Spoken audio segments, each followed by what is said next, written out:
पहाड़ों की रानी मसूरी उस वक्त हड़कंप मच गया जब शगुन वेडिंग पॉइंट के पीछे स्थित हेमकुंड कंपाउंड के पास एक निर्माणाधीन होटल का भारी भरकम मलबा नीचे बसे एक मकान पर आ गिरा। यह हादसा इतना भयावह था कि देखते ही देखते घर की दीवारें कांप उठी और अंदर मौजूद लोग जान बचाने के लिए चीख पुकार करने लगे। हादसे के बाद घर के अंदर मौजूद 90 वर्षीय कपूरी देवी और उनकी पत्नी कल्पना शर्मा, 45 वर्षीय और 25 वर्षीय रोहित शर्मा मौजूद थे।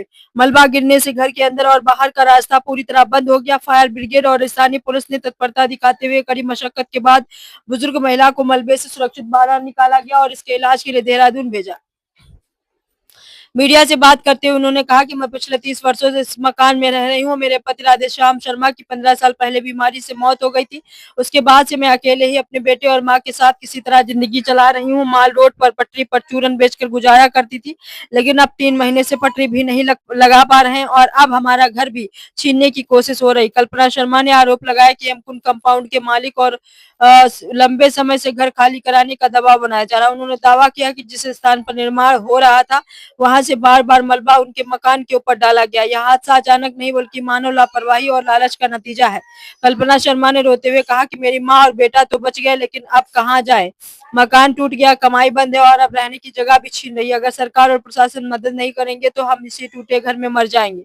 मसूरी पुलिस ने मामले की जांच शुरू कर दी है। वहीं मसूरी देहरादून विकास प्राधिकरण MDDA के पदाधिकारी भी घटनास्थल पर पहुंचे और निरीक्षण किया। अधिकारियों ने कहा कि यदि निर्माण कार्य नियमों के विरुद्ध पाया गया तो दोषियों के खिलाफ सख्त कार्रवाई की जाएगी। कल्पना शर्मा ने राज्य सरकार, जिला प्रशासन और स्थानीय जनप्रतिनिधियों से मांग किया कि उन्हें रहने के लिए सुरक्षित आश्रय मुहैया कराया जाए, घटनास्थल पर हुए नुकसान का मुआवजा दिया जाए और जो लोग इस हादसे के लिए जिम्मेदार हैं उनके खिलाफ कानूनी कार्रवाई की जाए।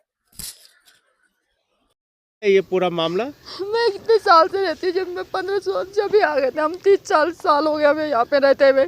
मम्मी है, मेरे पति डेथ हो गई, मेरे 2 बच्चे छोटे छोटे। हाँ। मैं यहीं रहती हूँ।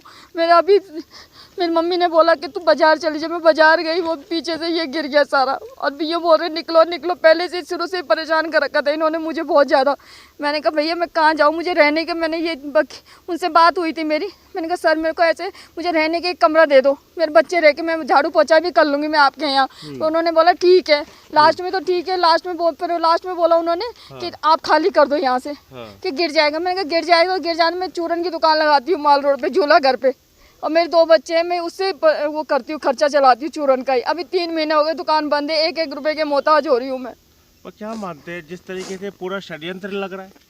सर ये तो जानबूझ के गिरा इन्होंने मलबा कि ये दब जाए। मैंने यही बोला मैं कि दब जाऊंगी मैं यहीं, मुझे यहीं दबा देना। कह रहे हैं आप खाली कर दो, खाली करके चले जाओ। मैं कहाँ जाऊँ सर, मैंने कहा एक कमरा ही दे दो। मैं कहीं, मेरे पास रोजगार कुछ नहीं है, मेरा एक कमरा है बस, वही है मेरे रहने के ठिकाना, कुछ नहीं है मेरे पास।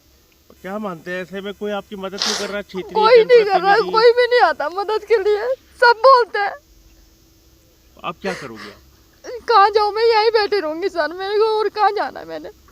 पर ऐसे में दिक्कतें तो आपके लिए बहुत है। कोई बात नहीं सर, मैं कहाँ जाऊँ, मेरे पास रहने के ठिकाने भी नहीं है, कुछ भी नहीं है। पुलिस प्रशासन आपकी या कोई मदद करने के लिए?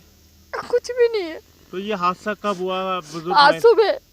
तो क्या आपकी जो मम्मी थी? मम्मी बाहर बैठी हुई थी, मेरी धूप सेक रही थी। हाँ। जब गिरा मम्मी नहीं गई तो करो, अगर मेरी मम्मी को मेरे बच्चों को कुछ आता था।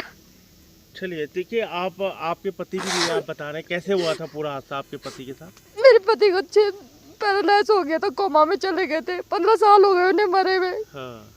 नहीं कर रही है, छोटे और कोई साधन नहीं है? नहीं, चूरन की दुकान ही लगाती हूँ रोड पे, टूरिस्ट ऑफिस की बगल में चूरन की दुकान है मेरी बस, और कुछ नहीं है। मैं कुछ भी काम नहीं करती। क्या मांग कर रहे हैं आप प्रशासन, सरकार से कैसी मदद की जाए आपकी?